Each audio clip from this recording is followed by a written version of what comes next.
আপনি কি কখনো ভেবেছেন পৃথিবীর ইতিহাসের সবচেয়ে ধনী ব্যক্তিটি আসলে কে? আপনি কি মনে করেন বর্তমান বিশ্বের শীর্ষ ধনী বিল গেটস বা এলন মাস্কই ইতিহাসের সবচেয়ে বেশি সম্পদের মালিক? আপনার কি মনে হয় যে পরিমাণ টাকা বিল গেটসের ব্যাংক ব্যালেন্সে আছে তার চেয়ে বেশি সম্পদ কারো কাছে থাকা কি আদৌ সম্ভব? আজকের এই বিশেষ প্রতিবেদনে আমরা এমন দুই ব্যক্তির তুলনা করব যাদের একজনের নাম শুনলে আধুনিক প্রযুক্তির কথা মনে পড়ে আর অন্যজনের নাম শুনলে মনে পড়ে এক প্রাচীন অহংকারী শাসকের কথা। একদিকে আছেন আধুনিক বিশ্বের দানবীর এবং মাইক্রোসফটের প্রতিষ্ঠাতা বিল গেটস, আর অন্যদিকে আছেন হযরত মুসা আলাইহিস সালামের জামানার সেই কুখ্যাত ধনী ব্যক্তি কারুন। জানলে অবাক হবেন, বিল গেটসের বর্তমান সম্পদ কারুনের সম্পদের তুলনায় সাগরের এক বিন্দু পানির সমান মাত্র। অবিশ্বাস্য মনে হচ্ছে?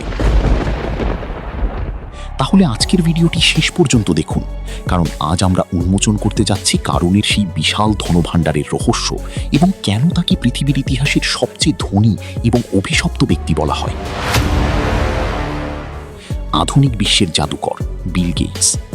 বর্তমান একবিংশ শতাব্দীতে যখন আমরা সম্পদের কথা বলি, তখন যে নামটি সবার আগে আমাদের মাথায় আসে তা হল উইলিয়াম হেনরি গেটস, বা আমাদের পরিচিত বিল গেটস। 1955 সালে জন্ম নেওয়া এই মানুষটি মাত্র 20 বছর বয়সে তার বন্ধু পল অ্যালেনের সাথে মিলে শুরু করেছিলেন মাইক্রোসফট নামক এক বিপ্লবের। বিল গেটসের সম্পদের খতিয়ান। বর্তমান পরিসংখ্যানে বিল গেটসের মোট সম্পদের পরিমাণ প্রায় 120 থেকে 130 বিলিয়ন ডলারেরও বেশি, যা বাংলাদেশি টাকায় প্রায় 14 থেকে 15 লক্ষ কোটি টাকার সমান। কল্পনা করা যায়? তার কাছে এমন একটি বাড়ি আছে যার নাম জানাদু 2.0।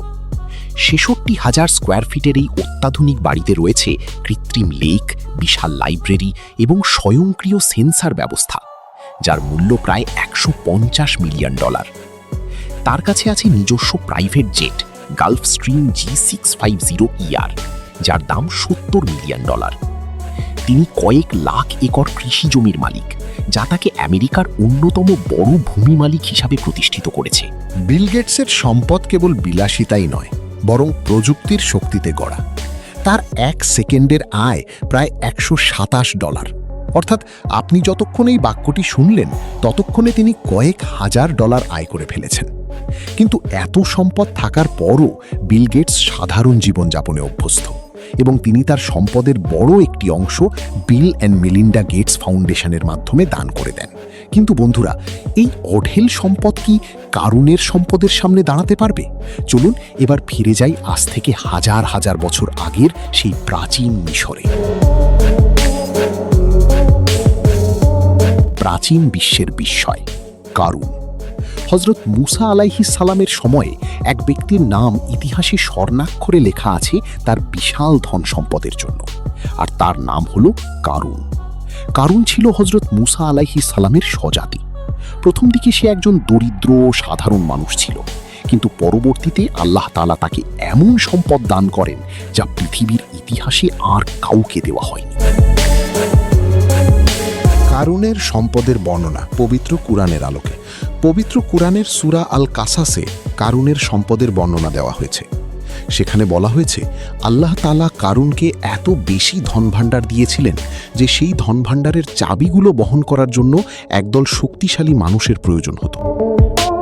ভাবুন তো একবার, যেখানে বর্তমান সময়ে আমাদের কোটি কোটি টাকার তথ্য একটি ছোট ক্রেডিট কার্ড বা মোবাইলে থাকে, সেখানে কারুনের শুধুমাত্র চাবিগুলো বহন করতে হতো একদল পেশিবহুল মানুষকে।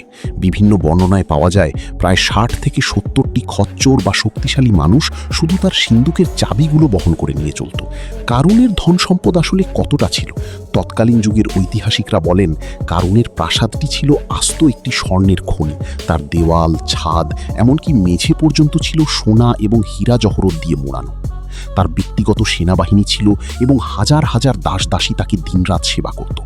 বিল গেটসের সম্পদ যেমন ব্যাংকিং সিস্টেমে আছে, কারুনের সম্পদ ছিল সরাসরি সোনা, রূপা এবং মহামূল্যবান রত্নপাথরের আকারে। তৎকালীন সময়ে যদি সেই সম্পদের আর্থিক মূল্য বের করা হতো, তবে তা আজকের ট্রিলিয়ন ট্রিলিয়ন ডলারকেও ছাড়িয়ে যেত। এখন প্রশ্ন আসতে পারে, কেন আমরা বলছি কারুন বিল গেটসের চেয়েও বেশি ধনী ছিল? বিল গেটসের সম্পদ মূলত শেয়ার বাজার এবং কোম্পানির ভ্যালুয়েশনের ওপর নির্ভরশীল, কিন্তু কারুনের সম্পদ ছিল প্রাকৃতিক সম্পদ, যেমন সোনা ও হীরা। তখনকার দিনে স্বর্ণের মান বর্তমানের চেয়ে অনেক বেশি ছিল। আধুনিক বিশ্লেষকরা বলেন, যদি একটি সিন্দুকের চাবি 10-15 কেজি হয় এবং এমন কয়েকশো চাবি বহন করতে একদল লোকের প্রয়োজন হয়, তবে সেই সিন্দুকগুলোর ভেতর কী পরিমাণ হীরা ও সোনা ছিল তা মানুষের কল্পনার বাইরে। বিল গেটসের সম্পদ পরিমাপ করা যায়, কিন্তু কারুনের সম্পদ ছিল অপরিমিত। তার সম্পদের কোনো সঠিক পরিসংখ্যান ছিল না, কারণ তা গণনা করার মতো লোক বা সময় তৎকালীন পৃথিবীতে ছিল না।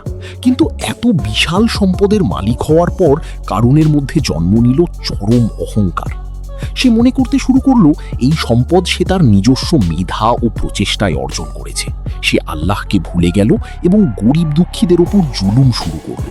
হযরত মুসা আলাইহিস সালাম তাকে সতর্ক করার পরও সে শোনেনি। অবশেষে আল্লাহর আযাব নেমে এলো। একদিন এক ভয়াবহ ভূমিকম্পে কারুনকে তার বিশাল প্রাসাদ এবং সমস্ত ধন সম্পদ সহ মাটির নিচে ধসিয়ে দেওয়া হলো। আজ পর্যন্ত ঐতিহাসিকরা এবং প্রত্নতাত্ত্বিকরা কারুনের সেই সম্পদের সন্ধানে গবেষণা করেন, কিন্তু সেই বিশাল সম্পদ পৃথিবীর গভীর গর্ভে চিরতরে হারিয়ে গেছে। বন্ধুরা, কারুন আর বিল গেটসের এই তুলনামূলক আলোচনা থেকে আমরা একটি বড় শিক্ষা পাই। সম্পদ চিরস্থায়ী নয়। বিল গেটস তার সম্পদ দিয়ে মানবতার সেবা করার চেষ্টা করছেন, অন্যদিকে কারুন তার সম্পদ দিয়ে অহংকার করেছিল, যার পরিণতি হয়েছিল অত্যন্ত ভয়াবহ। সম্পদ থাকা দোষের কিছু নয়, কিন্তু সেই সম্পদ যেন আমাদের স্রষ্টা থেকে দূরে সরিয়ে না দেয়। ইতিহাসের পাতায় কারুন যেমন সবচেয়ে ধনী হয়েও ঘৃণা ভরে স্মরণীয় হয়ে আছে, তেমনি আমরা যেন আমাদের সামর্থ্য অনুযায়ী মানুষের পাশে দাঁড়াতে পারি। আজকের এই ভিডিওটি আপনাদের কাছে কেমন লেগেছে? আর আপনি কি আগে কারুনের এই বিশাল ধন ভাণ্ডারের কথা জানতেন? এটি কমেন্ট করে অবশ্যই জানাবেন। এরকম আরও রোমাঞ্চকর, রহস্যময় এবং শিক্ষণীয় ঐতিহাসিক ভিডিও পেতে আমাদের ভিডিওটিতে একটি লাইক দিয়ে দিন। আর আপনি যদি আমাদের চ্যানেলে নতুন হয়ে থাকেন, তবে এখনই সাবস্ক্রাইব করে আমাদের পরিবারের সদস্য হয়ে যান। পাশে থাকা বেল আইকনটি প্রেস করতে ভুলবেন না, যাতে আমাদের নতুন ভিডিও আপলোড হওয়ার সাথে সাথেই আপনার কাছে নোটিফিকেশন পৌঁছে যায়। এই ভিডিওটি একটি শেয়ারের মাধ্যমে আপনার বন্ধুদের দেখার সুযোগ করে দিন, যাতে তারাও ইতিহাসের এই অজানা তথ্যগুলো শিখতে পারে। আজ এই পর্যন্তই, দেখা হবে পরবর্তী ভিডিওতে।